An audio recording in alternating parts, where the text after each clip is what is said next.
Eh bien salut tout le monde, bienvenue dans cette nouvelle vidéo où il est essentiel de faire le point sur Bitcoin parce que ça fait quelques semaines là que ça saigne pas mal sur les marchés et même là c'est critique en fait. Là on atteint des points justement où certaines personnes commencent à sortir vraiment du marché ou à avoir même peur sur leur investissement. Et donc je pense que c'est l'heure de faire le point. Comme j'avais dit dans mes précédentes vidéos, justement, il y a des métriques sociales à repérer sur les crypto-monnaies.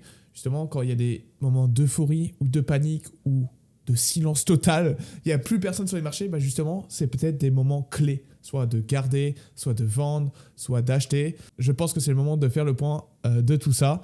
Mais surtout, dans cette vidéo, on va parler de l'analyse technique, mon analyse technique sur du long terme, ok, de plusieurs années, sur quel niveau on est. Parce que là, actuellement, les gars, on est sur un niveau majeur. Vraiment, là, c'est super important. On est sur un niveau clé. C'est-à-dire, là, ça va être un point de tournant sur le cycle actuel, ok? Aussi, dans cette vidéo, je vais vous parler de mon analyse en moyen et court terme sur Bitcoin pour avoir un point de vue plus petit, ok? Donc c'est parti les gars, si vous n'êtes pas abonné, n'hésitez pas déjà à vous abonner, à lâcher le petit pouce bleu, et puis c'est parti, let's go! Donc on commence tout de suite sur Bitcoin. Je vais démontrer et décortiquer toute ma stratégie pour que vous compreniez mon point de vue, ok? Je veux pas juste dire, là c'est parti, on est en train de baisser, là c'est le point le plus bas, et maintenant road to ATH, parce que oui, actuellement, c'est mon avis. Mon avis est qu'en 2025, on va avoir un nouveau plus haut et je vais l'expliquer pourquoi. Selon ma stratégie, encore une fois, c'est pas la vôtre, ok? C'est la mienne. Vous en faites ce que vous voulez. Vous pouvez la prendre, ne pas la prendre, me critiquer. Critiquez-moi, vraiment, je veux voir vos avis dans les commentaires, n'hésitez pas. Parce que je veux avoir le maximum de points de vue, justement, pour voir si ma stratégie est pertinente. Est-ce que vous êtes en phase, pas en phase? Je veux un maximum de débats dans le chat si c'est possible. Dans le chat, je crois sur Twitch, dans les commentaires si c'est possible.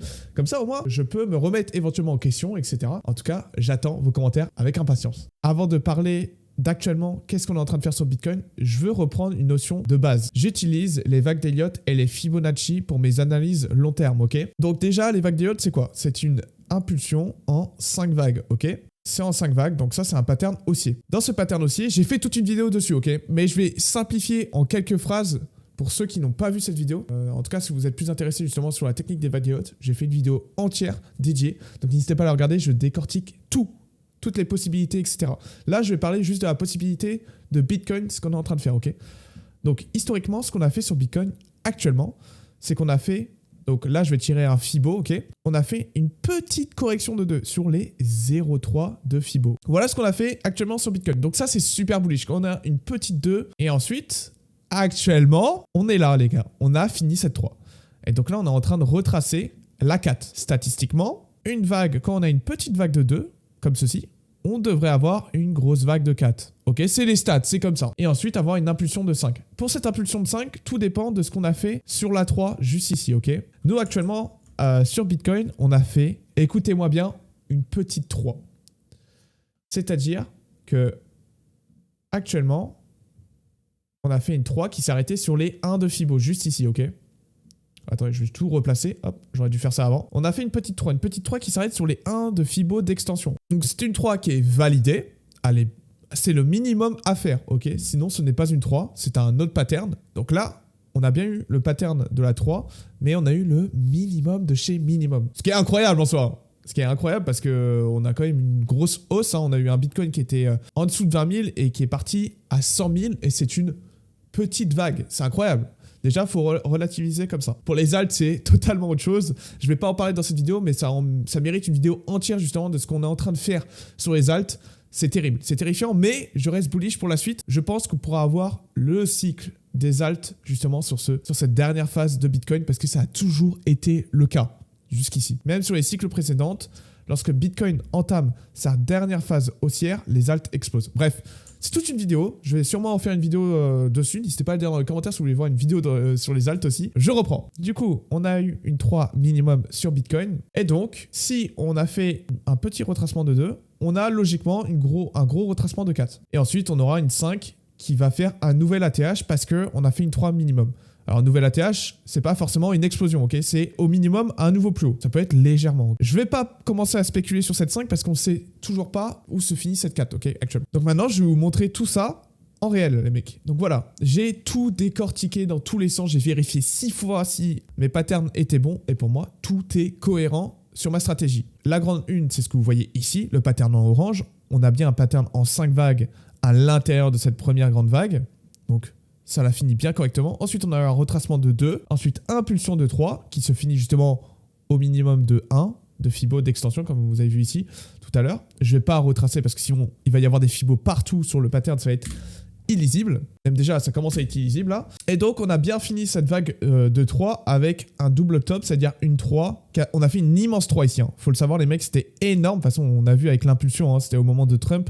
On a fait un gap aussi, etc. Et ensuite, du coup, souvent, quand on fait une extension de 3, c'est-à-dire une 3 énorme, c'est-à-dire l'inverse du minimum, et bien souvent, on a une 5 qui est tronquée, c'est-à-dire ça fait un double top, le fameux double top. Et donc maintenant, qu'est-ce qu'on fait? On entame cette correction justement de 3. Actuellement, on est en train de l'entamer, vous voyez. Et donc, comme je vous ai montré, on devrait normalement aller sur les 0,6 de Fibo qui nous emmène aux 73 000 $. Ça, c'est ce qu'on devrait voir. Sauf, il y a un gros mais. C'est que si on analyse en intra, ce qu'on fait à chaque fois, sur les 1, 2, 3, 4, 5, vous voyez les vagues d'impulsion, même ici, vous voyez, et bien à chaque fois, on a eu des 4 qui étaient minimes.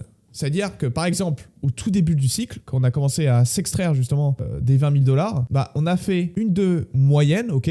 2 moyennes, une correction de 2 moyennes égale une correction de 4 moyennes. Normalement, on devrait voir une 4 qui vient toucher les 0,5 de Fibo, et ça n'a pas été le cas. On a fait le minimum, on est venu toucher seulement les 0,3 de Fibo. Donc ça veut dire qu'on était giga bullish. Et pour moi, on est toujours bullish, ok? Et donc là, je me remets en question et je me demande si on pourrait pas juste corriger les 0,5. Ça se trouve ici, les gars, on a potentiellement le bottom de la 4. Ça se trouve, hop là, on a juste fini. C'est totalement possible, je ne remets pas du tout en question justement le marché actuellement. Je me demande si on pourrait pas juste péter à partir d'ici. Mais il y a certains indicateurs autres que les Fibo et les vagues d'Elliott qui me disent qu'on pourrait aller plus bas. Donc ça confirmerait le retracement au 0,6. Mais attention, ce fameux indicateur, c'est les liquidités order book qu'on peut retrouver sur CoinGas. C'est un indicateur qui nous montre l'order book des stop loss des personnes, des traders. En prenant cet indicateur, j'ai fait le point. En comptant les liquidités entre 77 000 et 70 000 $, j'ai trouvé 8 000 bitcoins en attente de vente. C'est juste énorme. J'ai jamais vu autant de bitcoin en attente sur des niveaux aussi petits, c'est-à-dire aussi serrés. 8000 bitcoins, c'est immense. Pour vous dire, sur la hausse, justement, quand on arrivait auprès des 100 000, aux 100 000 $, il y avait 1000 bitcoins et tout le monde était en mode waouh, 1000 bitcoins, c'est juste incroyable, c'est énorme. C'est sûr qu'on va y aller. Et là, on parle de 8000 bitcoins entre 77 000 et 70 000 $. Juste aux 70 000 $, les mecs, regardez. Il y a 500 BTC et 1000 BTC. Il y a 1500 BTC aux 71 000 $. Attention, ça ne veut pas dire qu'on va forcément y aller. Ça veut juste dire qu'il y a des stop-loss qui sont sur ces niveaux. Et on sait que le cours suit les liquidités. Mais il y en a aussi là-haut. Il n'y a pas que en bas, mais il y en a quand même une majorité pour l'instant en bas. Comme vous pouvez voir quand on dézoome, il n'y a quasiment rien là-haut. C'est le néant. Vous voyez, c'est noir. C'est le néant total, alors qu'en bas, c'est vraiment très très chaud. Mais après, ça veut rien dire, parce qu'on pourrait très bien retourner aux 56 000. Il y a 200 BTC, vous voyez. Et bon, 200 BTC, honnêtement, c'est pas grand chose. Par contre, 8000 BTC, là, on commence à parler. Et en plus, c'est plus que 8000 BTC, parce que je n'ai pas compté tous les petits ordres qui sont en dessous de 200 BTC. J'ai juste compté tous les ordres qui sont en environ 200 BTC, voire plus, en comptant tous mes chiffres. Actuellement, donc le 2 mars 2025, il y a 8000 BTC entre 77 000 $ et 70 000 $, ce qui est juste énorme. Et donc, tout ça vient me confirmer que je pense qu'on aura une deuxième jambe baissière. Donc, n'hésitez pas à me dire dans les commentaires ce que vous pensez de mon analyse. Je la trouve plutôt pertinente. J'en ferai une autre vidéo lorsqu'on aura vraiment bottom et savoir quels sont les targets pour BTC pour le futur, ok? Pour l'instant, j'attends de savoir où est-ce qu'on finit. Où est le bottom? Pour confirmer le bottom, il faudrait faire un nouveau plus haut, c'est-à-dire attendre malheureusement les 96 000 $. Donc ça sera un peu trop tard. Il n'est jamais trop tard pour acheter du Bitcoin. Mais pour optimiser son entrée, ça va être trop tard. Mais après, 76 000 $, pour moi, pour une time frame de 10 ans, c'est juste, c'est un régal. Mais bref, on n'est pas là pour discuter de ça. On est là pour trouver le bottom de la 4, de la vague de 4. Ok. Donc n'hésitez pas à me dire ce que vous en pensez dans les commentaires. Et maintenant, on va passer à l'analyse en 15 minutes. C'est vrai, je ne l'ai pas indiqué, mais en daily, bien évidemment, il y a le gap CME sur Bitcoin entre 80 000 et 78 000 $. Avec la baisse qu'on a fait récemment, on n'est pas venu combler entièrement ce gap, vous voyez. il reste une petite mèche. Donc ça confirme en plus une éventuelle baisse. Mais attention, la bougie en daily est très très propre pour l'instant. Donc à voir ce que ça donne. Donc accrochez-vous, maintenant je vais vous montrer mon analyse en 15 minutes. Attention, ça part vraiment dans tous les sens. Il y a des fibos et des vagues d'Elliott un peu partout. Donc faut s'accrocher, mais je vais tout expliquer. Donc tout d'abord, lorsqu'on a commencé à corriger sur les 108, on commençait justement une première vague baissière. Ok. Donc une vague baissière, je le rappelle, c'est en 3 vagues. Et dans cette vague, il y a aussi 3 sous-vagues. Si je fais simple, ok, parce qu'il existe plusieurs types de vagues baissières, il y a aussi celle en 5 vagues, bref, je ne vais pas commencer à rentrer là-dedans. J'ai fait une vidéo là-dessus si vous voulez aller voir, mais actuellement, on fait une correction en 3 vagues. C'est le pattern qu'on est en train de faire. Donc je vais l'expliquer tout simplement, je vais pas commencer à expliquer toutes les vagues qui existent, sinon la vidéo va être beaucoup trop longue. Et donc actuellement, on a fini cette première vague qui va faire une grande B, C. Ici, voilà, on avait fini notre première pattern baissier. Donc notre premier bloc, c'est-à-dire notre première vague de A. Et ensuite, il faut une correction de B pour ensuite finir la vague de C. Ok? Je pense que c'est plutôt clair. Donc actuellement, on est en train de faire la vague de C. Donc c'est plutôt bullish, c'est-à-dire qu'on est quand même sur une fin de mouvement. C'est pour ça que je dis qu'actuellement, on pourrait avoir fini la correction et rebondir aux 80 000 et puis partir sur un nouvel ATH. Mais que disent les analyses en intra? Si j'analyse, donc on a fini une première vague de A que vous voyez en toute petite, puis on a retracé avec une vague de B, et puis ensuite on a fini cette vague entière de C.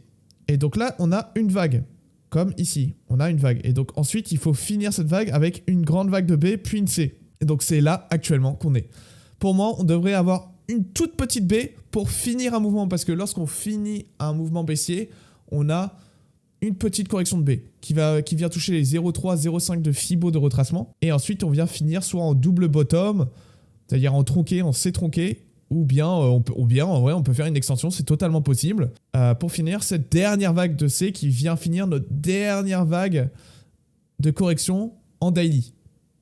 Donc vous voyez, on est quand même bullish, on est sur des niveaux très très très intéressants en 15 minutes ou même en 4 heures. Et donc quelle serait la target justement de cette grande correction de C que vous voyez en rouge juste ici? Je sais que ça pique un peu les yeux, il y a des fibos vraiment dans tous les sens. Mais vous voyez cette grande vague de C en rouge. Même, en vrai, je peux changer la couleur pour qu'on la voit un peu plus, je vais la mettre en blanche. Voilà, j'ai changé ma vague de correction, je l'ai mise en jaune pour qu'on la voit mieux. Sa target théorique, c'est les 1,6 de Fibo. Normalement, c'est ça. Normalement, on a une correction de B qui est venue toucher les 0,6.